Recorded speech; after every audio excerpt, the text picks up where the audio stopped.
on the evening of Sunday, the 18th of May. Probably the most important thing that we've learned today, at least, is the full quota of the National League, as we've seen Scunthorpe and Boreham Wood find their way back up to the National League via the playoffs. So that completes the quota of next year with, well, not new trips for those two, but lots to look forward to moving forwards.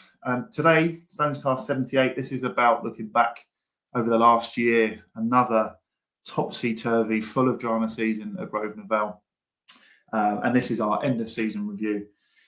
I'm Adam Hills. I'm your host for the evening. As always, a massive shout out to our sponsors, Roll Feast. I've got a star-studded panel joining me tonight to share their reflections on the season. So in no particular order, I'm going to welcome to the table Mr. Sudhir Rawal. Evening. Sudhir, how are you? Not bad, thank you. You well? Good. Not bad. The voice of reason, Mr. Jez Albert. Hello, sir. Good evening. Hi, Jez. Yeah, all okay. Had All a good. lot of watching the old National League playoffs today. Unfortunately, not the right results, but hey ho. Hey ho. Also joining us, Paul Cooke. How are you, mate? Yeah, not bad. Thanks, all. Thanks. Good stuff. And we've got a fifth panel member joining tonight. Also making his StonesCast debut, Mr. Mike Renny, also known as Tommy Cockles. How are you, mate? Good evening, gents. Yeah, good, thank you. You well? Yeah, With good, mate. your- Yeah, back from watching the Women's Africa Cup final today. So, yeah, had a nice day out, so been good. Good stuff with your rather interesting Eurovision lighting set up in the living room there. But loving the Wheelstone badge in the background. Mike, as always, there's a tradition that we always ask our newbies to come and just share a little bit of an intro to themselves and how you got into Wheelstone, a little bit about your Wheelstone support and history. So fire away, mate. Tell us about you. All right. Okay, where do we start? So, my Wheelstone journey began 30 years ago when fate conspired, and I ended up working with a certain chap who goes by the name of Grim. Someone I'm sure many of our watchers and listeners will know very well. I'll say I worked with him. I mean, he actually used to spend most of his time updating his Wheelstone website that he used to do back in the day. I think it was called the Grassy Knoll. Do you recall that, Sid? Maybe, I'm not sure. Edgware. Yeah, it was. Yeah, I think that's the reference, wasn't it? I think that the Grassy Knoll, I believe, was at Edgware. So, back in the day, long before sort of hot desking was a thing, you used to have your own desk in the office, and to help people find you, you used to have a nameplate you used to put out on your desk, and this was the nameplate I had in the office from 30 years ago. And Grim stuck one of those on the back of my nameplate. And you can see that. It was an I support Wheelstone FC sticker. So I sort of jokingly said to him, well, now supporting, I'll just have to go and watch a game now. And that first game was an FA Trophy match back in October 1998 away at Dagenham and Redbridge. I think Dagenham were in the division above at the time. Stones were, as so often seems to be the case, were denied an upset that night when Dagenham scored a last gasp equaliser, and all of that came after Wheelstone had missed a penalty, had Fergus Moore sent off, and took the lead themselves late into the game. Sadly, the less said about the replay, the better. I think that ended in a 5-0 defeat. So at the time, I was living over in Hornchurch in Essex, and sort of work and family commitments, as well as going to watch West Ham, meant that sort of watching Wheelstone for me, it was just like the odd game here and there. And by odd game, I mean sort of odd game. I mean, I couldn't even tell you what my second Wheelstone match was that I went to. But I did manage to get to quite a few of the more notable cup matches. So I went to Aylesbury away in 2009 in the fourth qualifying round of the Cup, followed by the game at home to Rotherham. And then after that, I had a trip to Wales, the first time we played Newport County in the FA Trophy. So that was in December 2010. So sort of after that, it was probably then the run to the FA Trophy semi-final of 2011, 2012 that sort of really made me start to realise that this whole Wealdstone thing was something quite special. I managed to get to quite a few games in that trophy sort of run. Sort of notable ones being Dartford away in the round of 16 tie on Valentine's night, which is notable for that unbelievable Chris O'Leary goal. That was still the best headed goal I've ever seen anywhere. And then the replay, I think Wealdstone won that one 1-0 after being down to 9 men after 70 minutes. Sounds like a proper sort of backs to the wall, sort of effort to get that one over the line. And then that sort of got Wealdstone a sort of glamour tie away at Cambridge United in the quarter final when the Tin Pot Stones rocked up at the Abbey Stadium and shocked Cambridge United 2-1. And then the semi-final trip, so it was another chance to go back to watch Wealdstone in Wales away at Newport. So I mean that was just a brilliant trip. I can remember travelling down a huge convoy of coaches, and then the noise that the Stones faithful made when Jolly scored that goal there will always be special memories. So sort of after that, family and work commitments still sort of made going regularly difficult, but I managed to get to quite a few games during the Ryman Premier League title running of 2013-14. I was abused mercilessly, mostly by Sudhir for being a glory seeker, which guilty charge, what can I say?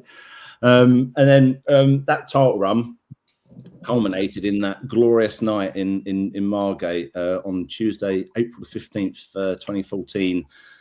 When Charlie Penny, sort of rounded the keeper late on and scored that late winner, and there were just unbelievable scenes that followed. Celebrations on the pitch, celebrations in the Margate bar afterwards, and then Hillsy, you'll remember this, in the Harbour Arms micro pub until 2 o'clock in the morning. Just an absolutely brilliant night. And these are some of my favourite ever Wealdstone memories. That night in Margate was just absolutely superb. And I'd say you've evolved your. Sorry, I was just going to say you've evolved now. You're not just a supporter stood behind the goal now, though, are you? I've taken it on to being behind the camera as well. I was going to mention that. So been a season ticket holder now since 2017, and each season that's kind of followed from there, I've just sort of gone to more and more games, culminating this season with being my biggest ever season following the team, where out of the 50 League and Cup matches, I managed to get to 41 of them. It's when you start going to the likes of Gateshead, Oldham, Rochdale, Notts County, on a Tuesday night that you start to realise that you're completely and utterly hooked on this whole Wealdstone thing, and it's just been an incredible journey. From going watching Wealdstone play at the likes of East Thurrock United in front of a couple of hundred sort of people watching, to then see Wealdstone play at the likes of Stockport and Notts County and Wrexham in front of 10,000. It's just utterly nuts. And then, as you mentioned, Hillsy, I've also. You'll sometimes see me behind the camera when I can be asked to do it. To be honest, I much prefer being behind the goal, where you'll often see me giving the opposition goalkeeper some friendly advice. The photography thing's great. It's a lot of hard work. Obviously, the sort of doff cap direction in the for Ronnie Raffle for the fact that he does the photography week in, week out. The amount of work involved in that is just huge. And I've had my photos on the program cover a few times, and that's always a great thrill. When sort of that happens. So my Wealdstone journey, to be honest with you, it's all down to Grim. Without him, I wouldn't be here now. And there would have been a point in time quite a few years ago when I wouldn't have gone to a game had Grim not be going. But now I'm quite happy when he doesn't go. So, I don't mean that really. I've made a lot of really good friends at the club. And now feel very much a part of the Willstone family. Good stuff. And Good the stuff. truth, I can't thank Grim enough. And don't tell the old bugger this, but I love him very much. So that's my Willstone journey. Sorry if it sort of rambled on a bit, but it's a few things. Good stuff. I think it's important to acknowledge, because you said there you racked up, was it 41 games this year? Yeah. And I think this panel was, perhaps selected quite carefully, because I think between the five of us, we're probably pushing 200 odd games, I would have thought. Paul, I know you've been to pretty much every one, haven't you? No, I'm 46 this season out of the 50. 46 out of, was that including the cup games, but not the National League Cup games? I did go to a couple of those, but I don't include them. Fair. Any upwards, Jez? So they were on 46? No, definitely not. No, fair play. I think I was like a paltry 32. I think I was but we've got a good coverage, and of course the purpose of this one is to look back. But I actually just wanted to invite you guys, Jez, Paul especially, because Sid, obviously we did it, but just on the cast that went out earlier this week or last week with the management team, and just any immediate thoughts, questions. What did you come away with the same nice, warm, fuzzy feeling that you did when, say, Stuart Maynard had done it? Do you think we also are in good hands? I really, really enjoyed it. It came across. They both came across very well. Obviously, we've heard Mr. Gibson a lot, but I haven't heard the assistant manager speak, and I thought he spoke very, very well, and was quite encouraged from what they were saying. They really bought into the club, and it's you just in the back of my mind, I'm always thinking about next season now and what sort of budget they're going to have. I think they're the right people for our club. They look a very good fit. I compared it a little bit. It was the nearest I've seen to Gordon Bartlett, Mr. Gibson. I think he's got that feeling about the club, and I think he even said at the end of the Barnet games, when everyone was singing his name, he just took a step back and just listened to it all, and a bit like us, all in awe about how we've suddenly got all these new sets of fans and the noise we created, and he just comes across really, really well. I just hope the club can support him, really. Yeah, I think that was. Sorry, go on, Paul. No, sorry. I was kind of agreeing totally what Jez has just said there. I've got to give kudos to yourself, Hillsy and Sud, and the questions. I think it set the scene. I think there's questions, the way you work together. I think I'll be amazed if anyone listened to that cast who was a Willstone supporter who wasn't impressed by the whole thing, through the questions, the whole thing, and also the answers that came through. One thing that stuck with me, it just came across as genuinely honest. There was no sound bites. There was no. I'm sure he had media training, but it didn't come across that way. It just came across, clear, concise. I think we understand as much as we can what his views are, what he thinks of the club, and I think Jez is right. It does come across like, I don't want to jinx anything, but it does appear to be like a perfect fit so far. And the whole thing was really well done. I think reading social media, it's been well received by many as well. So yeah, again, well done to you guys for putting that together. I think it hit at the right time as well. The season just finished, and it gave that nice little boost looking forward to next season. Yeah, good stuff. I mean, I agree. Exciting times. I think, Jez, what you said there, it's just really, can the club match his ambition? I think that's probably the biggest concern. And I guess for us as supporters on a supporters podcast here, I'm sure we'll be asked to contribute in some way again next season. I know we're only just finishing this one, but I think we've got the right people at the helm to take us forwards and take this club to, I'm going to say, the next level. That might just be at this level again, but I thought it was really positive and a really insightful couple of hours with them. Before we jump, one thing from me was, having sat in the room with the two guys, they just come off the back of their first meeting with the board in terms of what the budget was likely to be, and so I suspect it's not going to be as generous as it was this year. And just to highlight what you said, Jez, is if we give them the tools, they will be successful at this football club. What I'm not convinced is we'll give them the tools that they need to succeed. And that is the biggest worry, because I think however we've come across these two, bearing in mind where they're based, I think we've got a couple of real diamonds that can be really positive for this football team and the club overall, because they do get it. They do understand total contrast to the previous incumbent, but we've got to give them a budget that they can work with.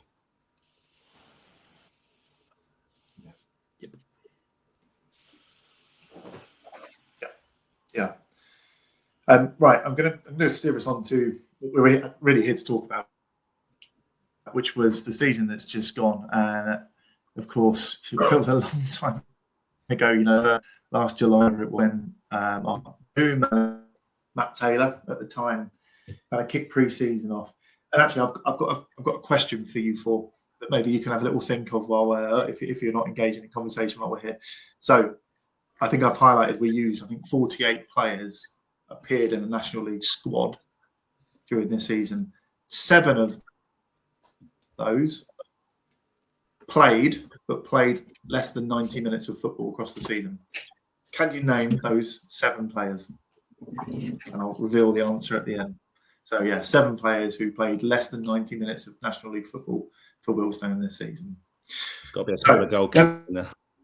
Let's rewind about that. So, new manager, Matt Taylor, who, big name, perhaps a CV that was questionable, shall we say. What were your maybe we start with you. What were your expectations kind of coming into the 2024-25 season?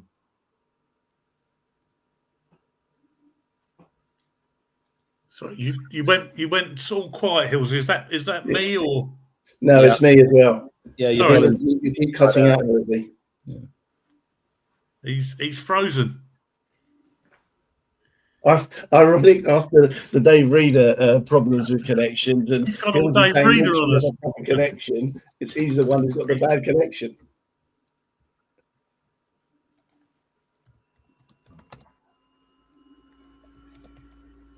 I think we got the question, though, didn't we? Regarding Yeah, I don't know who was saying that. expectations. Yeah, well, I'm happy to take that. I mean, I don't know. You're right. He's a big name. If anyone who's watched the Premier League for many years, if everyone's heard of, probably famous for that goal he scored.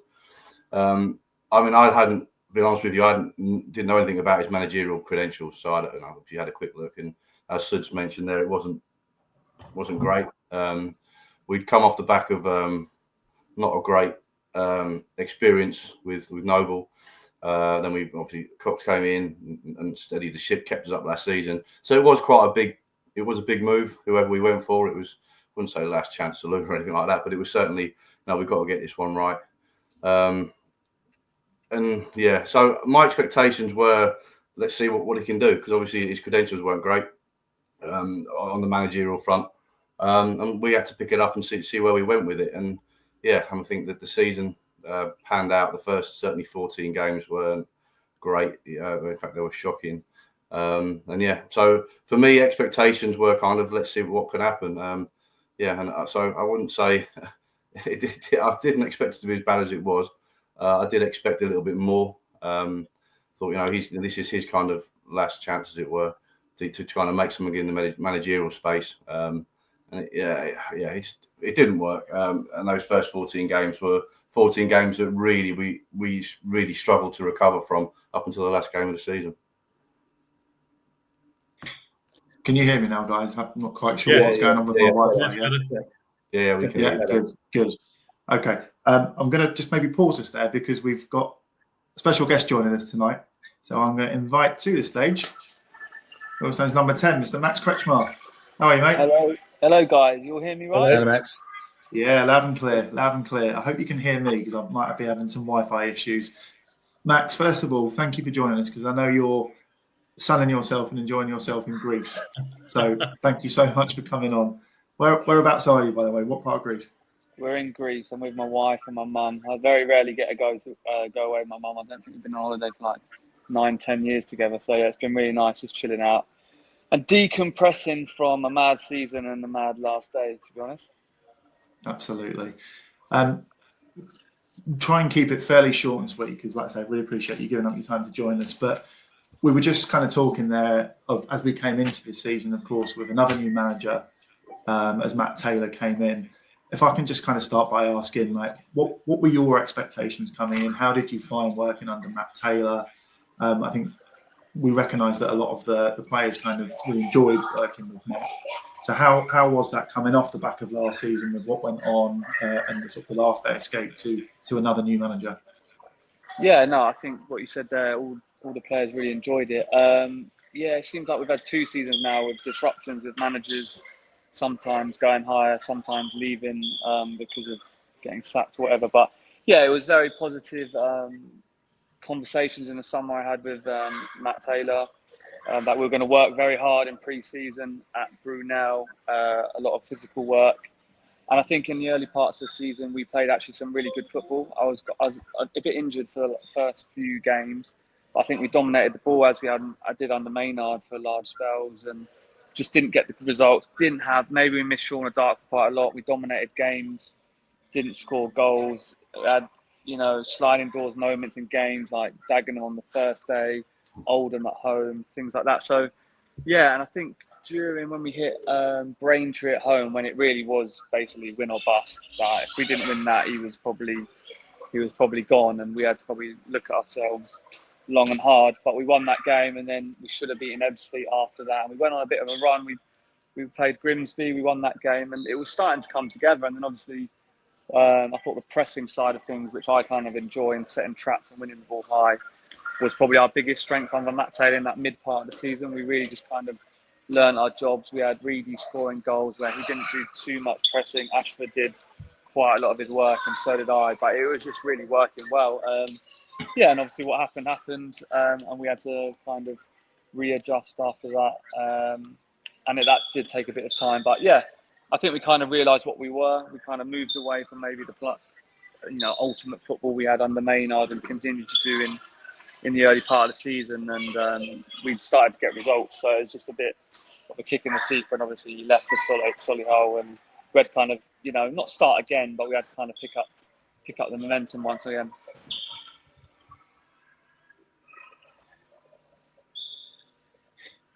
How was the transition as Matt moved away and took his opportunity at Solihull, and obviously Neil and Lee came in. How did that go with the players, with you individually? Was it another big change? And how have you found working under Neil and Lee? It was less of a change. It was actually quite similar, to be honest, to the season before, when Noble came in. I thought when Neil this season and Noble spoke with us, senior players, we kind of said not too much needs to change. We're doing okay at the minute. Let's kind of stick. And then as weeks go by, you kind of get a little bit further away from what you were before. So, yeah, I mean, Neil, there was only maybe 4 or 5 days where we didn't have a manager for. So, obviously, Rory and the board had replaced very quickly and well. So, that kind of instability period was quite limited, which was good. And, yeah, Neil came in, the gaffer came in with his PowerPoint and just kind of what he's about, what his history was about, because I don't think maybe you fans as well, we didn't kind of know too much of his background, having been in the Welsh League. So yeah, there was a getting to know period, but training was very good, very high tempo, competitive, and the tactical detail was good in training. So yeah, it was. I think what he lacked was that we just didn't have that time on the pitch. That we had so many games around that period that it was like game, recovery, preparation training, game, and he very rarely could maybe introduce what he wanted to on a larger scale to the squad. Something you referenced that about Matt Taylor's pre-season was the work he put in with the players, sort of physically and fitness wise. And I think looking at your stats, Max, for the last season, started 37 games, completed 90 minutes on 18 occasions over 3,000 minutes. Clearly, that was beneficial for you individually. And how do you rate your season? The one that's just gone. I think having kind of thought about things under Maynard, we trained twice a week. a lot of the training was like patterns of play. So it's very low tempo, not very physical at all. So I've kind of been trying to go over it in my mind that it was kind of like being dropped in a match, like into like a really hot bath. Like you're coming out and I was getting quite burnt. So I was picking up these hamstring injuries. And my full-time season at Woking, I think I played 30, 40 games. And then this season where we've had that extra day training and it being tough as well, it kind of goes the other way where I should be more tired, but actually it kind of strengthens my body a bit more and makes me a bit durable. Obviously, touch wood, that's kind of what I've come away from it thinking. Performance-wise, obviously, I'm a little bit frustrated. I didn't score too many more goals. I mean, I think my role in the team, definitely in the last half of the season, was more of a number 8, a lot deeper, which was obviously quite a little bit frustrating, but you want to do what's best for the team all the time. Whereas I see myself as a number 10 getting in the box quite a lot. And Cisse kind of took up that role more than me. Obviously, he scored some very important goals towards the end of the season, so that worked as well. But I actually think, like, per 90, performance-wise, availability, sometimes the best abilities to be available. And yeah, I thought consistently over the season, it's probably been my strongest season, taking in average performances. Yes, I had bigger moments last season towards the back end of the season, and we actually won more games under Maynard the season before. But actually, I think consistency-wise, I think it's probably been my strongest season here. Certainly reflected in goal contributions because, yes, as you said, only 3 goals, but 13 assists across the season. Yeah. So 16 goal contributions. I certainly feel a lot of that was perhaps overshadowed and perhaps quite not recognised. I'm going to say last season, the 2023-24 season, the David Noble stuff, as we went into that relegation dogfight at the back end of that, you were very much the face of that campaign. How did that play out with this season's campaign? Were there similarities, synergies, differences? How did that relegation dogfight sort of play out under Neil Gibson this season? Sorry, just repeat that last bit you just cut out. So what was the differences between Noble and the run in this season? I think just those. You've been involved in 2 relegation battles in the last 2 years, and you were very much the face of the first one. How did this season's one play out in comparison? I think in his similarities wise, I think the gaffer leaned on older players again. So the likes of Alex Dyer, myself, Mariappa this season as well. Whereas, when the gaffer came in, I think a few of us were kind of rested or dropped in that first game, which kind of, I think definitely got my back up and just made me wanted to work harder. But yeah, I mean, the running, we looked at it, it was kind of like, they were either like green fixtures at home or like red fixtures away on paper. So the likes of York, Southend, which we won't talk about too much, that was a disaster. But then you had the likes of Maiden at home, Ebbsfleet at home. So I viewed it on paper before the running as it like there's either like these bright green fixtures or these red ones. So let's win our home games and we might have to pinch maybe a surprise result. One of the surprise results was Forest Green at home, which was a huge turning point, I think. So, and then we went to the Barnet off the back of that, and we've got 4 points from 2 games when maybe we were expected to get 0. So I know it did go down to the last 15 minutes of the season, but I think that may have affected our rivals a little bit where, wow, they've just come out with 4 points from where we were really expecting them to get nothing. So, yeah, I mean, personally, it was just playing in quite big atmospheres and just trying to tell the young players, listen, just play your game, relax sort of thing. But, yeah, I think we had more match winners this season than we did last season. Last season, even under Maynard, our goals was quite low. Our goal was 4. This season, you're looking at Cisse, you're looking at Reedy, who's been brilliant all season before Ashford left. Then we had Tyler Walker come in. Like, we weren't looking around going, oh no, where are we going to get the creativity or goals from? So I felt more confident going into those games. And towards the end of the season, definitely that last game. Maybe it's because I'm a bit, I'm 31 now. I've been to the last day 4 times and gotten 4-0 records. So I'll stand by that one. But I was quite relaxed before the game, knowing it was kind of out of our hands and we had to win. So like you said, we saw us come flat out, and I think we owed it to you guys and the fans following that poor performance at Southend, and possibly seeing Dagenham result before that game affected us a little bit. And that's what I'm kind of talking about from the Forest Green and Barnet games. That may have been effect on the other side too.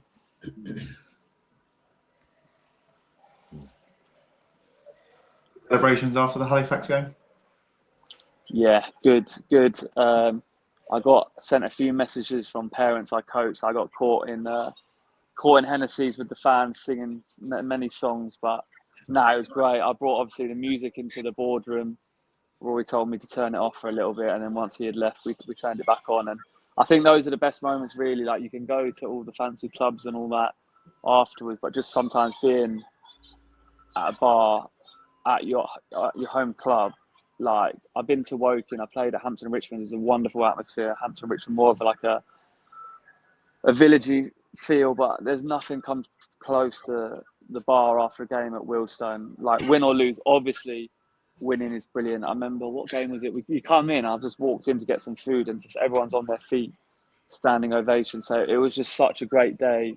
Obviously, the younger generation I take away from it, running on the pitch, I'm hoping that lands the club in really good stead for the future, because obviously I'm familiar with the names on this call and the older fans who are often moaning at my corners how bad they are on set pieces. But it's been nice to see the younger age groups come in that last day of the season, and that like, you're looking at Crystal Palace yesterday. I'm in Greece, but I'm watching all the videos after. That's going to live like long in the memory for some fans, and hopefully that'll be the cement that just keeps them coming back. So the celebrations are brilliant. Only local, with like good people, good teammates, and good fans. So it's kind of my perfect way to finish the season.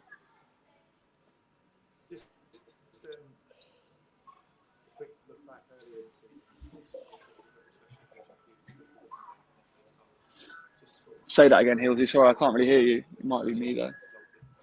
No, it's everyone. The Wickham game, the FA Cup. Yeah.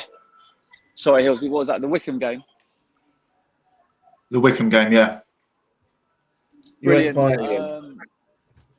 I was at home when the draw made. I was watching on iPlayer, so I was about a minute later. And my mother-in-law, who's a season ticket holder, I met my wife whilst being at Wickham. So my mother-in-law's texted me going, "No way!" I was like, so I kind of knew what was going to come up. So I watched the draw, came in. Yeah, it's brilliant. I mean, what's the most frustrating about that game? I had lots of family and friends come, but we actually could have won that game.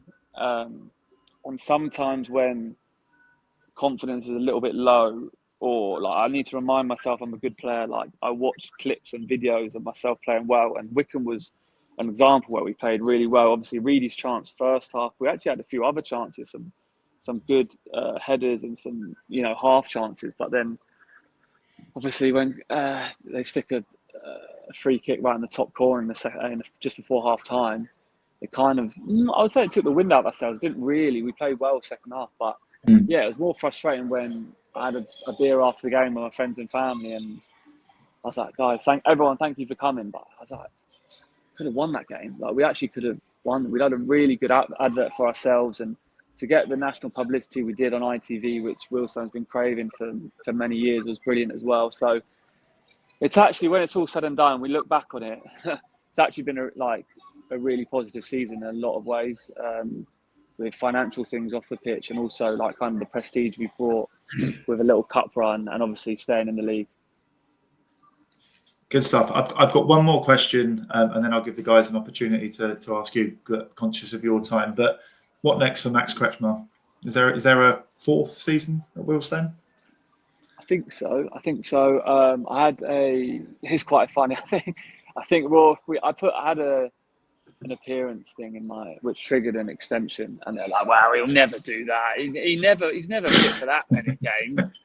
And then obviously, yeah. So no, I need to sit down with Booney, who's our recruitment officer, and a few players. But yeah, no, it's in a strong position for myself and the club that, listen, I want to be here. It is very, I can't lie, the last 3 months has been very tough. It is, even the last 18 months, realistically, we've been in a relegation dogfight for 18 months, which has been mentally quite draining. And then in some of those weeks, you do speak to yourself like, God, I'd love to be like 12 doing nothing, or even just being like a promotion race or something like that. But I want to play the highest level I can for as long as I can. I'm 31. I feel I'm as fit as ever.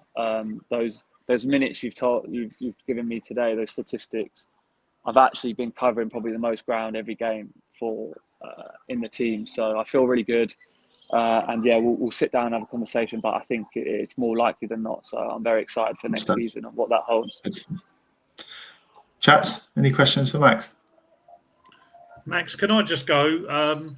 One of the subjects cropped up during the second half of the season was the advantage of at home of kicking downhill second half. Was there in the dressing room? Did that seep through to the dressing room, or did it not? Did it not bother the team? Was there any instructions to make sure that if we won the toss, we did kick downhill second half? No, yeah, it was definitely part of our thinking. Ironically, I remember under Maynard in my first season, I think I saw it on the Twitter, and we'd actually scored more goals going uphill, or there was like a negligible difference between both of them, but 100%. I think it's more, again, under Maynard with tire teams out with half an hour to go, it was a big difference coming down the hill. I remember playing for Woking, it being a big feature of Willstone's game as well. But yeah, no, 100%. We always hear the groans when we lose the toss and the teams flip it round from the Villa end. It's quite funny. And on that last day, we lost the toss, and me and Dyer looked at each other like, we have to fly out the box here. Like, sometimes it's almost you're looking for a par score being 1 or 2-0 up. So we're like, we've got to fucking fly out the blocks here, and we did, to be fair. So no, it's definitely a thing. Maybe it's more of an atmospheric thing as well in those cold winter months when the crowd's really getting up. But I think a lot of games, even last season as well, Dorking at home and games like that, you guys give us such a boost. And obviously the physicality of running up a hill or running down it, there definitely is a difference. So it's both psychological and physical. Thank you. This one from me. I'm going to say, Max, yeah, thanks for that, for the season gone. Quick question, hopefully quick answer. 4 goals scored this season. What was your favourite? 4 goals. My favourite. Well, how can I not remember them? There weren't many, were there? I can tell you there's Aldershot. Aldershot away. I think Aldershot away. Obviously, I hate Aldershot as well. Congratulations to them for FA Trophy. But with my Woking allegiances, I think that must be the club that I score against the most. But I think, again, mid-season with Matt Taylor, that was one of our best performances of the season. And Ashford and Reedy run them ragged. We pressed them all over the pitch. And then I think Ashford come off after an hour and we brought on Shauna Darkwa. And I could see their defenders going, oh, fuck. And so if we had them 3 fit all season, I do think we would have been in a much stronger position, or even just Sean. I think he got the guy sent off. He helped us press for my goal in the second half. So that was a nice goal. I obviously enjoyed, again, Dagenham at home. Rochdale at home. Because of our awful pitch, we managed to play really, really well on that awful pitch. And I enjoyed that one with a left foot strike. But yeah, and even the FA Cup game, I think that we play Bognor or Gosport.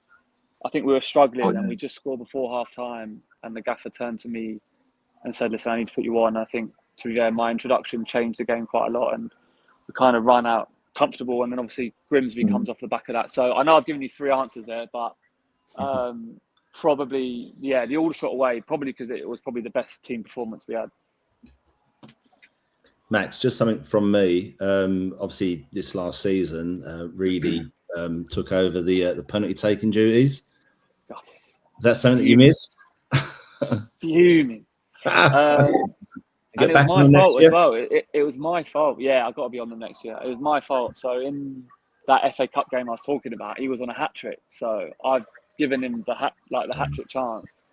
And then next week, the gaffer's gone, well, he scored his last one. He's on them. And I'm like, what?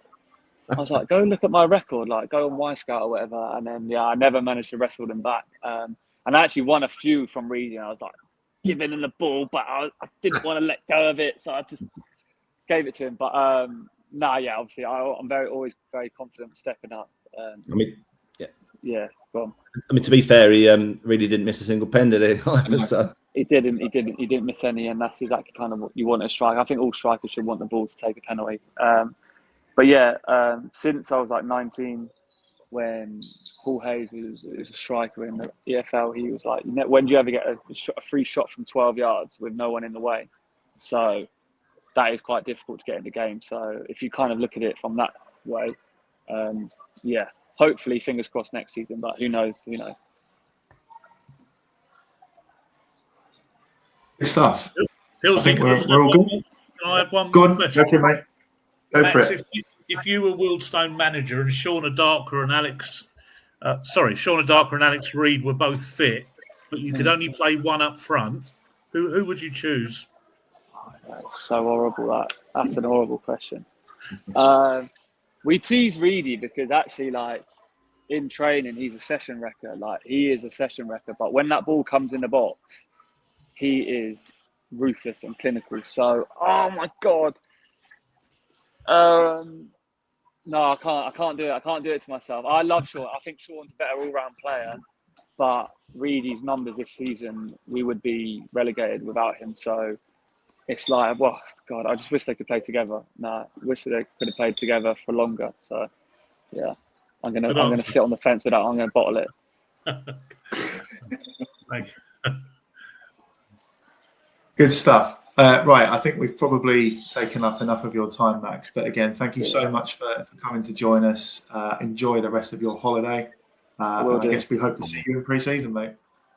Thank you, guys. Thanks for all your support. I know that I mentioned it in my that awards dinner thing. The Southend away was probably the loudest the away end's been, watching the shittest game possible. So we really appreciate it all season. And yeah, let's go up the Stones. See you later. Cheers, Max. Cheers, Max. Cheers, mate. Great stuff. Right. Yeah, I appear to be having some connection issues. For some reason, my connection just keeps dropping for a few seconds. Right. I think where we got to, we were just kind of assessing kind of Taylor coming in and expectations for the season. Obviously, 10 games in or whatever it was, I think we were bottom and we picked up the one win against Fylde. Again, I'm not going to ask anyone in particular, but someone tell me what went wrong in that opening sort of quarter of the season. But personally, I think it's probably a combination of things. I think Taylor didn't know the league, so he didn't really understand what he was managing and what he had to deal with. We did have a horrific injury list, and you can't get away from that. We lost Adarko, who was our main forward. And Mundles wasn't back. Then Barrett got injured really early, so we just had a number of injuries that just impacted on the team. But I think having a manager who didn't know the league at all, by his own admission, I don't think that helped either. And I think it took him a long time to sort of work the injuries to work themselves through. Him to understand what he was managing, what the level was, and the expectation. I suspect when you're an ex-Premier League player, your expectation of what you're expecting the players to be able to do is probably quite different to what they can do. So I think you need to understand what you're dealing with. Mike, much further to that? So was that for me, Hillsy? Yeah. Yeah, look, I mean, it was never going to be easy for him to come in to this club, big name manager. The injuries clearly had a massive impact on a lot of his planning. I mean, I don't know how many goalkeepers we went through in that early part of the season. I mean, we lost one or two, did we, for injury early doors? Mm-hmm. But yeah, it clearly wasn't easy. I mean, you would have thought that his assistant might have sort of helped him through a little bit more than he actually did. I can't remember the guy's name. What was his assistant's name? Hughes. Paul Hughes. Paul Hughes. Yeah. So, but yeah, it was a very, very difficult baptism of fire for him. So, I mean, his record obviously was not terribly good, was it? Let's be honest. No, and Max kind of alluded. Sorry, go on. Well, I was just going to say, just to add on to that, though you mentioned the first 10 games, I'm saying the first 14, that one win. But we only really got battered in one game, and even that was the Barnet home game. We lost 3-0. We never really got hammered by anyone. So there was, I agree, it has been a combination of issues. Hard lines as well, not being able to see games out, last-minute goals, that kind of thing. These all add up, and it was like the perfect storm for those 14 games. And like I said earlier, I think the fact we've recovered from that, I think is remarkable, because it was it couldn't have been much worse those first 10, 14 games. Yeah, absolutely. And the recovery will point to the very obvious signing of Alex Reid, who came in and made his debut in that FA Cup game. But there were other players who came in around that time, one of which, Jack Wells-Morrison. I think he kind of split opinion to start with, but certainly as the form upturned going into sort of October, November time, I think his performances became very obvious, as did the emergence finally of sort of Anthony Georgiou. Jez, I know you're a big fan of Georgiou, not just because of his Tottenham connections, but was there anything else in particular, aside from sort of personnel, that seemed to change and drive that upturn of form? I just think at the time, where was the change? It was Braintree at home, where we were a goal down, and then Alex Reid done his magic, and we turned that game round. And from that moment onwards, for a couple of months, we were fine. But what did happen was we had a settled 11. Suddenly, the midfield had a pairing of Cisse and Wells-Morrison in midfield. We had Alex Reid up front. The back five picked itself. And we all knew when we walked in on a Saturday that what the first 11 was going to be. Georgiou finally got his slot at left wing back, but he was ably held by Mundell Smith. And for that couple of months, it was excellent. The performances against Grimsby, Rochdale, Dagenham really put us on back to where we hoped we'd be at the beginning of the season, and that part of it was the best. But I think the stability. The only thing that was going wrong was the goalkeepers kept getting injured all the time. But the rest of the 11 really pretty much picked itself. You mentioned Jade Mundell Smith there, and I think his absence, kind of mainly under Gibson, because I think he got injured 2 or 3 games into the Gibson era. I think his absence was huge for us. I don't think people quite realise just how good a player he is, especially from an attacking perspective. And I think Georgiou's form really coincided because of Mundell Smith's ability to step in with the ball. Yeah. Georgiou's often getting it, with his feet on the chalk, moving at pace. And I keep thinking of the Will Randall's game against Boston when he received loads of the ball, but he got it kind of stood still from Mariappa, who's not left-footed. You mentioned it about Mundell Smith. I think he became a bit of a forgotten man. I think he was kind of in the running for Player of the Season until he obviously got injured. What I also wanted to jump on, so we had that really good run of form going into Christmas. Things were looking quite rosy, even if the league position was still rather tentative. And then we went to Maidenhead on Boxing Day, and I think we'd all agree that Southend would go down as the worst game of the season, but Maidenhead away would have pushed it close. It was a baffling performance. Sud, maybe I'll start with you. I think you were there that day. Yeah. Like, what went on that day? It's like Eastman's red card. You're right, Hillsy. I mean, the Regency of Southend makes it sound really bad. Well, it was a bad performance, but we were playing a good side in front of nearly 10,000 people that day, having come off, having seen that Dagenham had, just thumped Altrincham. Against Maidenhead, we were at the tail end of our good form. We'd just beaten Dagenham. We've gone into against Maidenhead. I thought turned up. I think we're going to turn them over. But Maidenhead are one of those sides where when you're not on your game, you're not got your passing game going well, you're going to fall away. And they just pressed us. They were excellent that day. They pressed us all over the park. They were big, ugly, horrible. They kicked us a bit, and we just had too much Christmas pud, and we just weren't really interested. Having said that, Reid scored a Reid-type, only goal that Reid would have scored. 1-1. We're going down the slope. We think we're going to win this. There was only one winner at that for the next 10 minutes. Eastman gets sent off stupidly, and the game's gone away again.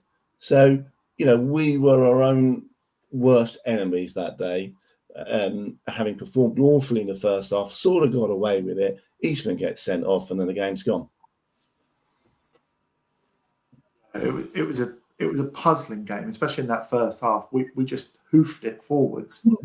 And I don't know if you recall, I think Enzio got injured in that game and it forced us into a reshuffle. Eastman came on, and I thought Eastman, who obviously had been struggling for minutes, I'm just looking, he'd had 15 minutes prior to the Dagenham game the week before. And then he hadn't played for about 10 games before that, and he looked well off the pace. But tactically, it was just a baffling game of football that we would try and out Maidenhead in their own backyard. It was, I think Taylor lost a lot of credit that day. Okay, so that was Maidenhead. We go into the new year. I'm just looking at the run of fixtures we had there. And I want to highlight one game, which I know, Jez, I think for you was an interesting day out, was filed away. Talk us through your day, Jez. Well, by that time, Taylor had gone. That was our next manager, Paul Hughes, first game in charge. So, funnily enough, the week leading up to it, we did a StonesCast. I can't remember what number it was. I think Sud was on it as well, and this was a couple of days before Matty Taylor actually resigned. And we were talking about how things were going, and we actually called it in Taylor We Trust. We thought it was all going okay. We'd just drawn a couple of games against Hartlepool and Sutton, and I think at that stage my main concern was Alex Reid had gone back to Oldham, and where was our goals going to come from? And I did sort of say that I think there's potentially going to have to be a fans fundraising to try and potentially, if he does come back, and that's how it panned out. So anyway, we did the podcast. Everything was all rosy, and then 2 days later, I get this telephone call from Dominic, and he's asking me, "We've got a chance to get Alex Reid back. Can we try and do some fans fundraising?" So I thought, "Oh, okay. We've been waiting for this moment." And literally at the end of the conversation, he sort of jumped in. "Oh, by the way, Matty Taylor's resigned and he's gone to Solihull." And the phone just went. I just went silent for about 2 minutes. I'm thinking. I looked. Is it the 1st of April? Is it? It's just the way you sort of threw it in at the end of the conversation.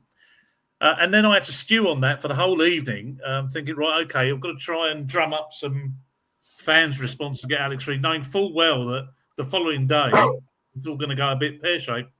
But anyway, he left the next day, and then I had the journey from hell up to Fylde, where the train we were on, the 9:30, infamous 9:30 from Watford, it hit a dog. The train hit a dog just outside Coventry, and we sat there for the next 3 hours because the train conked out. We had to be escorted off the train.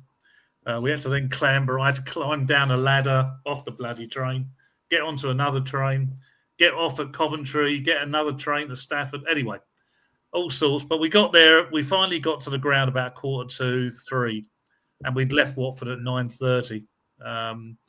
And then I witnessed one of the worst games of non-league football at that level I've seen for a long time. Against a very poor side as well. Yeah, Alex Reid making his re-debut. Everyone was really excited. I fully expected to go there and win, but we were very poor. And in the end, that became Paul Hughes' first and last game because that's when Neil Gibson took over. I think the following day, I think it was. Well, he was at that game, wasn't he, Jez, Neil? And God only knows what he thought watching that. He was. He saw the fans were pretty furious at the end of the game. There was a few interactions with the players, and he's probably thinking to himself, "Oh, blimey, welcome to Wealdstone." And it was an interesting day out. I must admit, when I got home after Fylde, I'm thinking, God, that really was a long day, and it was a terrible game of football. But I thought we were in the mire again. After I thought that so many times in the last 4 months, but at that stage, I thought, I think we're in a bit of trouble here because suddenly the stability had gone. Yeah, we'd gone through. I think, Jez, when we on that cast when we talked about Taylor, we trust, and then we had. I think did we have an emergency cast afterwards? I can't remember. But the issue was that I think Taylor did give us stability, and the big worry was that if we have a change of manager, we would be unstable, and what would happen was that it would take us a while to get some stability back into the team, which did sort of transpire, and that could lead us really into a really problem area. So that I think that's where we were Taylor in trust, that he was there and he probably guide us through and get us the points that we needed. Yeah, it was weird because it was literally a year earlier where I did a similar cast, and then again 2 days later Maynard left, and I'm thinking I'm cursed here. Every time we start bigging up a manager, he buggers off 2 days later. But it was off the class in January next year. Yeah, I'm not. I'm not going to go on in January, just in case we lose these two. But yeah. So here's a question for all of you, Paul. Maybe I'll ask you this one first. With Taylor gone and after filed, and we appoint Neil Gibson, and I think we all kind of acknowledge that we probably all went, who? What camp were you in? Were we staying up at that point? What do you think we were going to? And also the question, I guess, there is, do you think we would have stayed up had Matt Taylor seen the season out? I'll answer that the end one first. I simply don't know. I don't think we would. I think I know things had turned. I know. I don't keep going on about the first few games. Yes, that was not great, but the results had turned around. We had started playing better. It's an impossible question to answer, but my gut feeling is no. Purely because, and the reason I say that, because the monumental effort that's been required to keep us in this league, the PPG points per game that Gibson and Jones has done, I don't see. And bear in mind, we stayed up by 1 point. It wasn't a case of we stayed up by 10 points. At 1 point, we stayed up. And the PPGs that they managed to get for us, and the team have pulled together, I can't see a world where that would have happened under Taylor. And I know I would pray. I'd pray it would have happened. I mean, if he'd have been our manager, we would have still given him the backing. There's no difference. Until I'm someone probably a bit blinded by loyalty. I probably am. But I would have, given the backing. But I honestly I don't think he would have done. Can I come in on that now, Hillsy? So yeah, go for it. When it was announced that Taylor was leaving, my initial reaction was one of huge disappointment, because I did feel that we were starting to put some performances together. I mean, the points per game for us at that point, it was 1 point per game, 25 points from 25 games. And then you're thinking, who's going to come in and, turn that around? It's going to be a very, very difficult job for whoever comes in now. So when Taylor left, definitely disappointed. Obviously, since Gibson's come in, he's just done an incredible job to get us to safety. When Gibson appointment was made, I think I tweeted at the time, well, if he keeps us in the league, he'll do for me. And he's definitely done for me. But you look at Taylor's record at Solihull, and of course, he goes to Solihull. He's starting fresh again at Solihull, so it can't be easy for him there. But in 19 games at Solihull, he amassed 17 points. So his record for Wealdstone and Solihull this year was 42 points from 44 games, and that would have comfortably relegated based on that. So. And his record at Solihull only improved once Jerry Gill, the ex-Bath manager, joined. Yeah. Until then, it was shocking. Yeah, totally. Yeah, I agree with Mike. I think I was a bit disappointed when he left. Surely, I remember talking to Jez on the train back from Fylde. I think we were having a conversation about it. I was disappointed. But like anything, the world keeps turning, I think Mike's summed that up really well. Actually, adding the two together really kind of gives you an indication where we would have ended up. Interesting, Hillsy, the points per game stat is because there is another points per game stat that came up on the radar from the turnaround to Braintree to onwards. Braintree, and I think his last game was Sutton. His points per game was 1.6 or something. So you could see the improvement. The Gibson points per game between when he took over and the end of the season was 1.4. So Right. there's a slight, sometimes the stats don't tell the full story. I think the difference was where we sort of fell short under the Gibson era was the way that when we lost the game, we absolutely got mullered. It was 3-0, 4-0, 4-1, 4-0. There was no in between. We either won the games by the odd goal, or we got mullered. So it's very difficult to gauge what would have happened. Who knows? But Jez, on the cast that we did with them, they talked a lot about resilience and the lack of resilience in the squad, and that does suggest that I think there was a lack of confidence. If they went a goal behind, they fell away, and whether as we were sort of seeping more into the mire, that just became worse. And we never really resolved the goalkeeping position. The back four, back five was always changing. The midfield was it. We never had. Did Cisse always have someone with him? So we were always in flux as a side. And I think he mentioned a lot about resilience as being the real key problem he thought that the squad had. But as I said on the cast earlier this week, whilst we have pointed to that resilience, and a lot of those points are attributed to Gibson, but the team actually attributed or collected more points from a losing position than they threw away, 21 against 20. And obviously there was 3 games, I think, that we cited under Gibson where we conceded the first goal, but went on to win the game. Another thing that we also spoke about, which just to throw out some of my stats, we spoke about how demanding the National League is, but how rarely we put in a complete performance. And just simply taking, did we win the first half again? Did we win the second half? Only twice in 46 games did we win both the first half and the second half. And that was Aldershot away and Dagenham at home. So 44 of those games, we failed to win one of the halves. That's I think, quite a damning statistic there. And I think you can extend that further out and say, how many times were we winning at half time? It's a really low number. I'll get it for you in a sec. The other stat I just wanted to throw out there was the importance of the first goal. It's something I've said many times on previous casts. We only actually scored the first goal in 19 of our 46 games this season. But our record when scoring that first goal was, out of that 19, 10 wins, 7 draws and only 2 defeats. So again, just highlights that how important that first goal is for Wealdstone, tied in with that resilient stuff. Hillsy, I just think it's worth mentioning how important that game home to Eastleigh was. If you remember, I think we got Gerd mullered at home to Gateshead 4-0.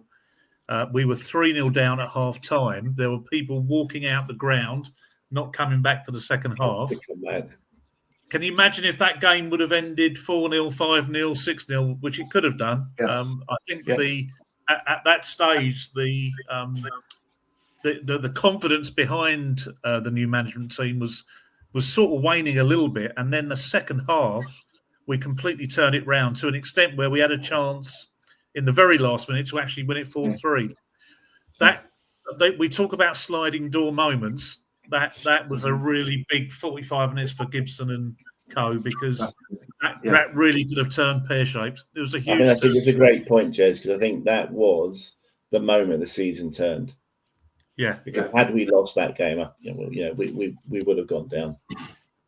Of course, what followed it then was the I say smash and grab at Altrincham, but actually I think we were well worth the 3 points.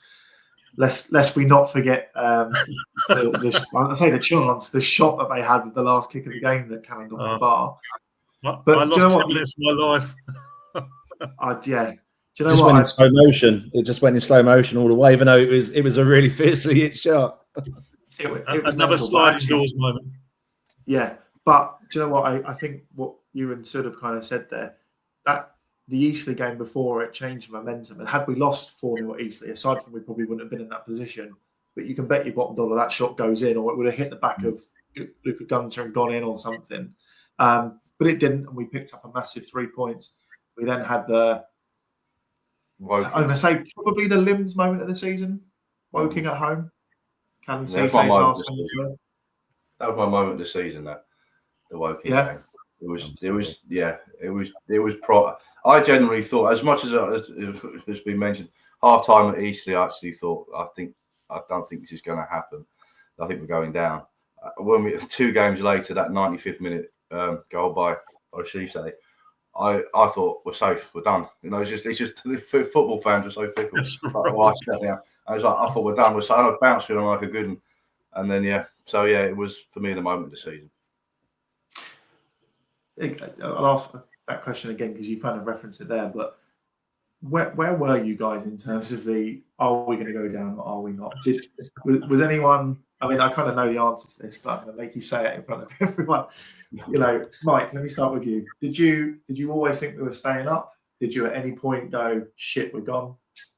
On quite a few occasions, yeah. None more so than the last day of the season. I mean, obviously there were plenty of moments leading up to that, but the that last game when, you know, sort of Dagenham are winning 1-0 at Solihull, and I just couldn't see Solihull getting back into that, you know, and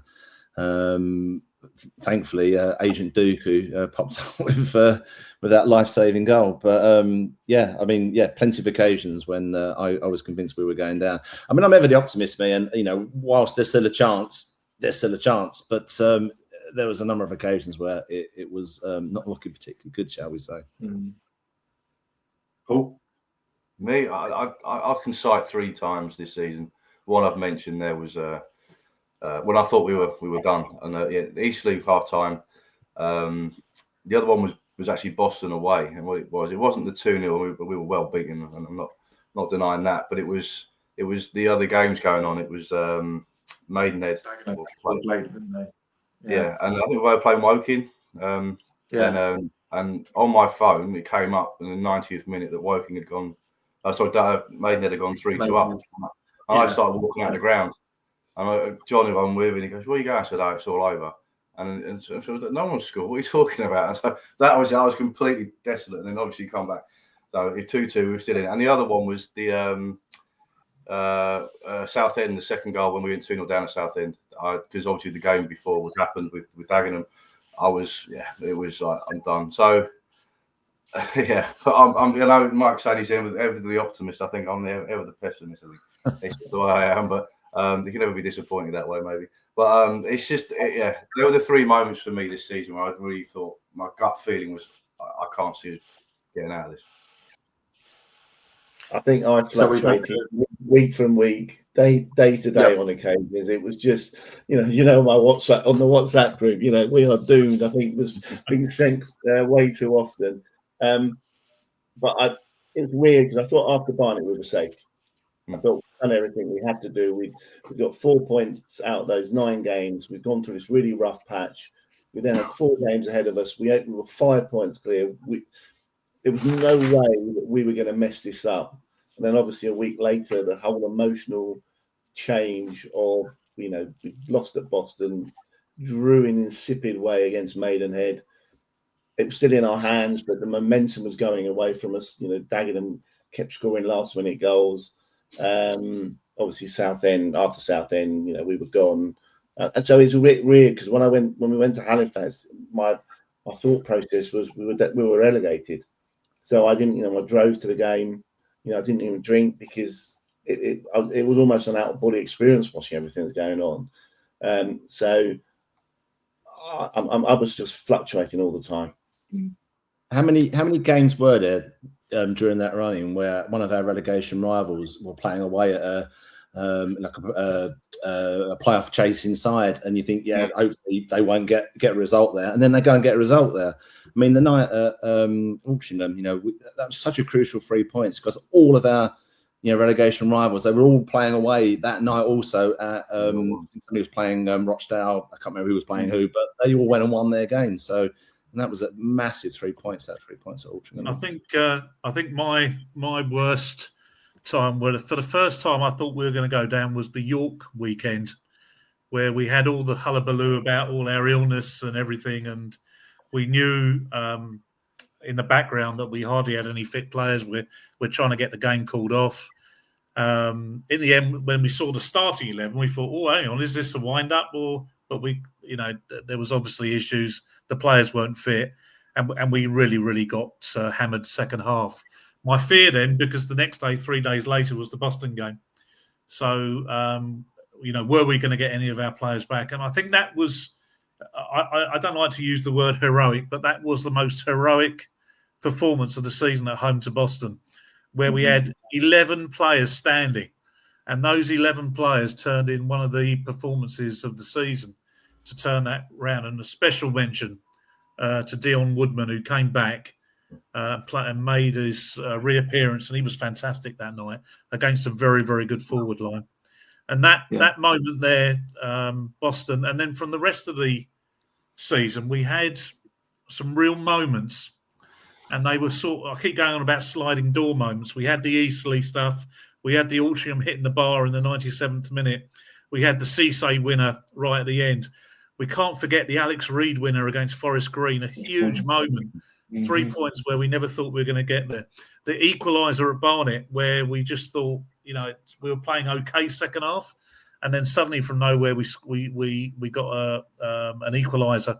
So all those moments towards the latter end of the season all went for us, and then going into the last. I think I famously said after the Barnet game we'd survived by 1 point. I didn't quite realise how it was all going to unfold. Fair play to the team on the very last game to go 3-0 up after half an hour. It sort of erased any fears of messing up our game. Then it was all eyes on the Dagenham game, and in the end, it all works out all okay. It was one of the biggest roller coaster rides for 3 months that I can remember. I remember walking out the ground at Oldham at the end. Yeah, and I said to myself, I don't ever want to go through this again. But actually, Halifax was worse because against Oldham the previous year, it would have taken a weird set of results for us to go down. Whereas the Halifax game, I was a bit like Sid, in a pub beforehand. I just couldn't see how we were going to do it. I thought we'd beat Halifax, but I was struggling to see how Solihull were going to get something. And it's ironic that Manny Duku scores a header, and at the far post was Tavan Campbell. If it wouldn't have gone in, he would have put it in. So, and I think Wells Morrison might have even taken the corner. Who knows? It was, and with Matthew Taylor, it was a real Wildstone. The irony was there, and for Dagenham as well. Yeah. Agent Amera, good lad. Sorry, I forgot about him. I came into this season. I'm always a bit of a pessimist with it because I just think because of our operating model and the fact of where we are in the pecking order, I always come into the season going, our luck's going to run out eventually. So I think I predicted that we'd finish 22nd this year because our Darkwood was injured. Where were goals going to come from? Then as we went through, Taylor started finding his feet. I felt more than confident that we were going to stay up. I agree. I think for me, after the York game, I was convinced we were gone. That was mainly because of the injury situation. And I always felt if we had a strong 11 out, we would have enough. But I was really concerned by what I was hearing about whether we were going to get, you were relying on players that we had said. And to be fair, I'll hold my hands up because I'll point to people like Dom Hutchinson that I have time and time written off and said he's a National League South player. Whether he can step up and go again next season, I hope he does. But yeah, I was convinced after York, the Southend away game, which, as I said on the cast 76 that we did, I knew I wasn't going to be at Halifax. So Southend for me at the end, I just had a little bit of a moment by myself because I thought, I ain't going to get this again for a long time. So yeah, fair play. I don't know how we keep doing it, but somehow we do. And the footballing gods smiled on us big time at the start of May. So yeah, amazing. And we'll do it again next year. I'm going to suggest we come on now to our end of season awards. Have a little bit of fun here. So I'm going to throw some questions at you. No commentary. Just give me your answer. And of course, if there are any other ones you want to chuck in, chuck them in. So I'll go around as I can see it. Sud, favourite, best game, worst game of the season? You never asked that originally, did you? Yeah, I think so. Yeah. Can't remember. Go to somewhere else. I need to see my notes. Go on then, Jez. Best game of the season? Yeah. For me, it has to be Grimsby, without any shadow of a doubt. Yeah. Worst? Yeovil. I'm going to do a toss-up between Yeovil at home and Southend away, but I think Southend away will take it purely because the thought of never seeing another 10,000 crowd and having to go to Hornchurch or something was going to kill me. It was very deflating that day. Good shout. Paul? I found my notes. Oh, go on then, Sud. Go on. I've gone for Rochdale. So I've gone for Grimsby as well. But probably the best performance was Rochdale and Halifax for the occasion. Worst game, Yeovil by a country mile. We were awful that day. Taylor probably should have gone after that day. Yeah, me, Halifax home, just because everything surrounds it. The let off at the end. It was one of those occasions that we'll be talking about for decades. And worst, absolutely agree with Sud. 100%. Yeovil at home was insipid. It was awful. Yeah, I think 3-0 flattered us that day. Yeah, I have to join everyone on Grimsby away. It was just a magnificent performance that day. It's the first time we've been in the second round of the FA Cup you would know, Sid. I was back in the 80s, was it? It's a long time ago. 83. 83, yeah. 83. So just to win it with that dramatic late goal, superb. Worst game, Yeovil, followed closely by Gateshead. Two just awful home performances, 0-3, 0-4, just one at the races at all on either.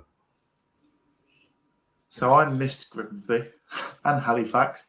I generally had, in my Wilstone career, I've been at all the big moments, but I've missed both of those this year.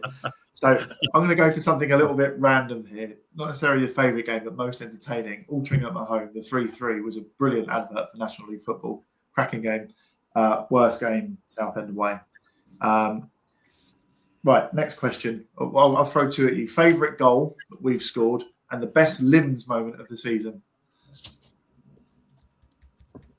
Jez, I guess I'm starting with you. I'll do the limbs one first. Sorry to be boring, but for me, it's Grimsby. It's Grimsby away. For what it meant to me, I'd never seen us beat a league side, and to score in the very last minute was just the best moment. Favourite? What was it? Favourite goal? Favourite goal that we've scored, yeah. I've got to go for Cisse against Woking, just for the import. That was a great limbs moment as well. It was. Yeah. But I think just for the importance of it, that will live with me for a while. Good shout, Sid. Best goal was Solana's against Ebbsfleet, free kick. Oh yeah. Best limbs. Jez is right. Grimsby, Woking, Halifax the first goal, but probably Halifax at the end. In the BC stand when all the idiots were all the kids were on the pitch, and we were waiting another 2 minutes, and then finally idiots. But finally, the realization that we were safe. That was quite a special moment. For me, limbs moment. Grimsby is a bit of a weird one because it was a limbs moment, but it was a proper delayed reaction limbs moment because I don't think any of us realised the ball hit the back of the net. And then, of course, once it was like, Christ, we've scored, everyone just went absolutely sort of crazy. I got another sort of weird limbs moment as well when news filtered through at the Vale that Solihull would equalise against Dagenham. There was these little pockets of, sort of cheers going on. And it all kind of went round the ground like wildfire. And it was like 60 seconds of pure elation that was then followed by about 20 minutes of complete and utter hell. So, that was a weird limbs moment. Goal, Cisse, I think, Woking, the way he took it round in that last, dying sort of moments of the game. Fantastic through pass from Enzio, cracking run by Cisse. took it around the keeper, and sort of you got Jaska lining on the ground, and he sort of dives, and he kind of tries to dive again, and still gets in the back of the net, and another great Limbs moment. I'd have to agree with you for favourite goal. I don't think I've watched like the coverage and the sort of the highlight of it was really well captured, and I don't think I've watched a goal as many times as I've watched that one. My Limbs moment, I miss Grimsby, so I'm going to go a little bit out there. Cold Tuesday night, Josh Grant away at Braintree with 120 of us scattered across the terrace, people falling over each other. It looked brilliant on National League TV. I think that was a little bit out there. Brilliant Limbs moment. Moment. Sorry, that was my Limbs one, actually, Braintree. He's done my thunder there. But also, Cisse, I can have my moment this season. But yeah, those two and goal, yes, so no. Can't. Goal. Yeah, brilliant free kick that. Top pins. Obviously, the really important one here, best away day, best pub. Best away day. Well, the thing is, you need to have the combination of a win and a great day out. So, whilst Halifax is always brilliant, York is always great. I always enjoy Southend. It has to be Grimsby, doesn't it? There's just a combination of both the game, the pub afterwards. The pub afterwards is just fantastic. When we were in that number one pub in Grimsby for another 2 or 3 hours waiting for the train, that was just us. There was no Grimsby fans in there. They were fantastic hosts. That was a brilliant day. Jez? It's going to have to be. I'll keep mentioning the word Grimsby, but it's going to easily the best day away. Best pub. God, that is that is really tricky. I'm going to just go for a slightly off-field one. I enjoyed. I must admit, losing 4-1 at Rochdale was very sobering. But the evening we were in a pub called Grace's in Rochdale, and that was sobered me up very quickly. Not from the depression from watching 4-1.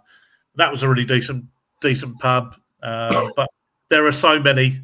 We've got Halifax and Hebden Bridge, and where we go for the weekend. There's hundreds to choose from. It's very difficult. Yeah, Three Bridges has got to be there just because it's an old school pub that's Pigeons. an alien experience for us downtown. Yeah, for me, Three Pigeons is hard to beat, but also the ones Leon C, they're good down there as well. But I think you're right. There's so many to choose from. For me, my favourite away game is actually quite left field. I know what you're saying. It has to have all these elements to make it. But for me, it's Altrincham this season because it was the only game I drove off on my own. That one it was Tuesday night, and I was probably, I think it should be just south of Birmingham. I'm thinking, what am I doing here? What am I doing this? Because I just had no expectation. I really thought we weren't going to win. We got battered 4-1 last season there, again on a Tuesday night. And I thought, do I really want to put myself through this again? I thought, no, let's, you're all. Let's see what we can do. And yeah, for me, it was so unexpected that point, and it was a critical. And we've already gone through the details of that game, but the way it panned out, just purely on the footballing side of things, I'm talking about. For me, it was my favourite away trip, that one, and the drive back was a lot better than the drive up there. So away trip. I mean, anytime we win away, which didn't happen too many times last year. But I'm with you, Cookie. Altrincham away. It's the first time I've ever managed to get to Altrincham. Proper old school non-league football ground. And just we turned up that night. Brilliant performance.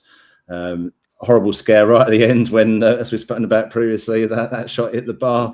I think as I say, it just went in slow motion for me. And that was another one of those gods looking down on us moments for that one.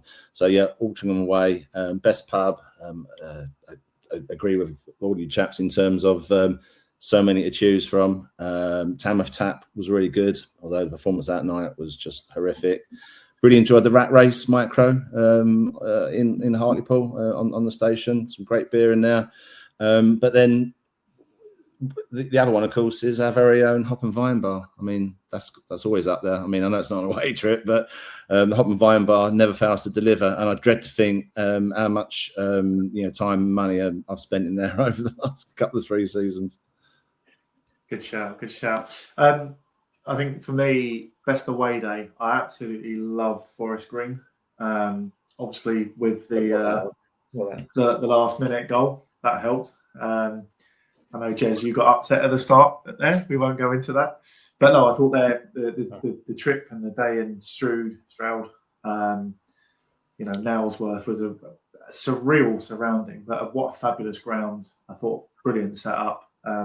Obviously, day in the sun, we get a late goal, having been 2-0 down. And I'd echo what Mike's just said there. I thought the Tamworth tap was absolutely outstanding. And that's where we had, I had a pint of beer from one of my favourite breweries, Daya, and the beer was called Friends of the Podcast, which I thought was quite apt. So yeah, that's my. I was bringing up the Tamworth tap. It was the game. I was not talking so much about. Yeah. Let's not talk about Tamworth away. Right, conscious because we've been going for nearly an hour and a half here. But the last one I've got, unless you guys want to bring me in, is hero and villain of the season. I'm going to start with hero. And let's say heroes, because I'm actually going to throw out our board.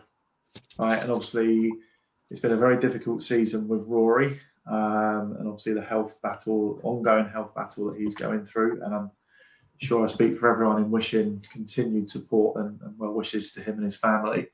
Obviously, it's been very difficult for Dom, Darren, Nick, Q, and probably some other Danny and a few other people I'm probably forgetting there.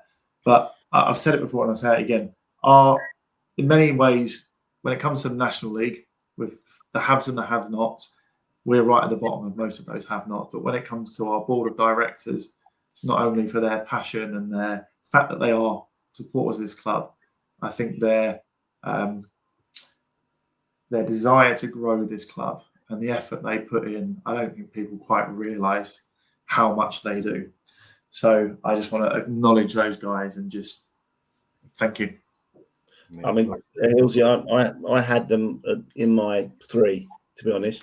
And I know Dom was very emotional at the end of the game against Halifax. I just don't. The appreciation of just understanding how much stress the board are generally under. But then after Rory was ill, or has been ill, the additional stress that's been placed on a number of people, and then for them maybe it's taken us down, so for them it was a really fantastic moment at the end. And the board do, they'll get brickbats, they know that, they understand that's part of the game, but absolutely that they should be very much up there at the top of the heroes. The other 2 I had is it's very difficult from a footballing point of view to go away from Alex Reid just because of his goals. And I think we've got to acknowledge the job that Gibson and Johnson and Jones have done in terms of taking a very dysfunctional squad that's not to their liking and getting us over the line. So they would be my 3 heroes. And my villain is a bit more of a pantomime villain. Matt Taylor, probably. He didn't really get us. But actually, in the end, he ended up being a bit of a hero because he was professional, and his team were professional on the last day. Yeah. Good shout. Jez? All heroes. I'll just obviously echo the what you guys have been saying about the board.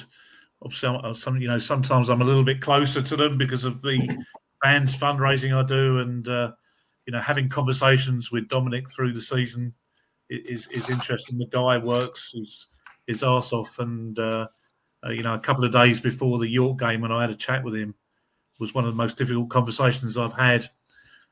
When he was updating me about the illness and everything else that was going on within the club, it was difficult. So the embrace I had with him after the Halifax game was very warranted, and felt him, Darren, obviously best wishes to Rory as well, and all of them that are on there. Nick Simmons, Quentin, the full Monty, they deserve a lot of plaudits. It's so challenging when you're up close and listen to what goes on in the background. I take my hat off to all of them.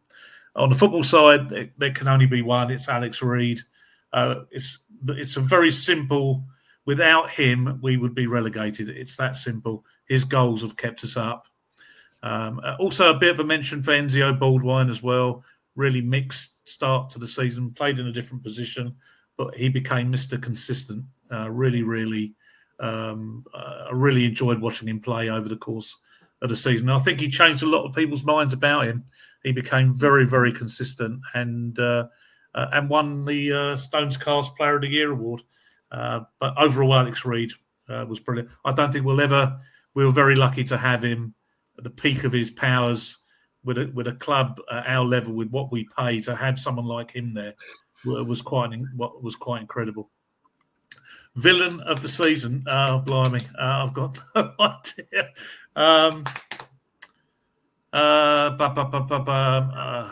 don't know. You're gonna have to come back to me. I can't think. Go on then, Cookie. Okay. Listen, I can only re-emphasise what the guys just said. Both.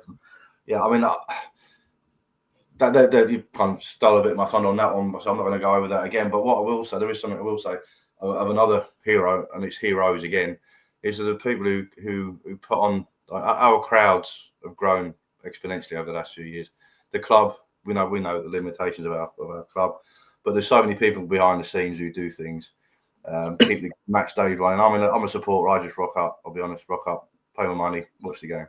But there's so many people who spend hours, days, weeks beforehand getting things ready, and I think for me that they all, without them, we couldn't have the games on.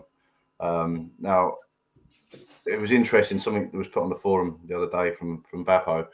He mentioned that this is the 17th year we've been in the Vale, and it so happens to be that the reason that number is quite unique or pertinent, is because we had 17 years in a nomadic existence. So we've had 17 years as a base, a home, and what that place has become has made the football club. Moving to the Vale has made this football club to what it is today. And there's many people throughout those 17 years, from the ones who jumped at the time and got us the ground, and all of those up to now who've made it a success. For me, they're all heroes, and just want to thank them, because without them, we wouldn't have a football club. Absolutely, well said. And the villains, I'm having no negativity. We stayed up. I'm not having it. Mike? So for fear of repeating everybody else, I think Jez had my notes because, other than obviously what the board have done, which has just been nothing short of extraordinary. We are very, very lucky to have the board that we have. Alex Reid, without his goals, where would we be? And Enzio as well. I mean, when it came to player of the season, I had didn't know who to go for. Is it Alex Reid? Is it Enzio? I went for Alex Reid because of his goals. My heart wanted to go for Enzio because I just love the man to bits. He just has to be a manager's dream, Enzio. So they're my heroes. Villain, it's. I'm with Cookie. I was going to mention somebody, but I don't want to call someone out. So we stayed up. Let's just keep it positive. Was your person you were going to call out a Willstone one or someone else? No, it was Willstone, mate. And it wasn't in the chat. Yeah, I'll let you know later. Right, chaps. I've kind of covered all of the agenda that I had. I've got an answer to a question to give you if you've been sad enough to try and work that out. But let me just ask you guys if there's anything else you wanted to. Any AOB you want to add on? No, the only thing I would say is, it's probably a comment to the board is, do whatever you can to help the management team next season, because, we generally have two gems there. Absolutely. Yeah, echo that. Jez, just to give you confirmation of part of your question to Max earlier about the impact of going downhill towards the Villa. So there were 65 goals scored at the Vale this season, of which, hang on, let me just get my spreadsheet. There we go. So Willstone scored 19 goals in front of the Buller. We conceded 23 in front of the Buller. And at the top end, we scored 12 and conceded 11. So in total of those 65, 42 were scored at the Buller and just 23 scored at the top end. So would certainly suggest that, there's a big advantage to kicking downhill. And I asked you at the start of this, there were 7 players who have appeared for Wilson in a National League game, but not amassed more than a full 90 minutes. And they were, in order, Taylor Clark, 55 minutes. Shauna Darkwa, 41 minutes. Todd Miller, 35 minutes. Jamari Clark, 31 minutes. Jeffrey Sekier, 15 minutes. Toby Amole, 10 minutes. And Jedediah Brown, 2 minutes. And with that, that's as random and left field as it gets, but there you go. I don't even remember most of those players. Remember, not even known. I could continue to throw out more random names, people you probably forgot that played for us. Brandon Mason this year, Yaku Traore, Luke Dreyer, the likes of Jacob Barkley, Achipong, although I don't think he played much. So there was a lot of 48 players across this season appeared in a National League squad. I think we know that number needs to come down, and we need a bit more consistency next season. Hillsy, the funny thing is, just going back to goalkeepers, is that we had all those goalkeepers coming in, and little did we know that we had a proper goalkeeper in the background already under Baptiste, and he only it's really weird. I know that's a really good shout. Actually, I need to go back and look at the stats because Baptiste has been around for a long, long time. It's probably like his 4th season at the club, and I know he's had loan moves and what have you. But that must be the longest time anyone's waited for a debut at a club. It must push it very close.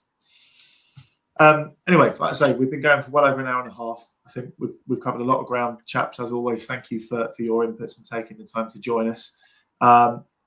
A couple of just quick updates. We've got one sort of final cast that we're doing, I think, so it's the 4th of June. When, given we've just been mentioning it, we're sitting down with Darren and Dom, as we have done a couple of times before, just to kind of get their views on where the club is and what have you.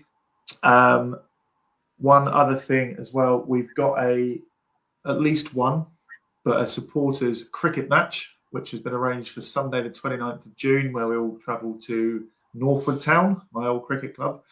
I think we're still finalising the exact details, but I think it will be probably a 30-35 over game starting early afternoon. We'll post it onto the Twitter. Anyone who's interested in playing, give the cast or myself or Sud a shout, and anyone who wants to come down, there'll be a bar and a barbecue there. And finally, again, just massive thanks to our sponsors, Roll Feast. Their support is invaluable to helping this cast keep going and progressing. So with that in mind, I'm just going to say for one sort of final time, up the Stones. Have a great summer, chaps. Up the Stones. Stones.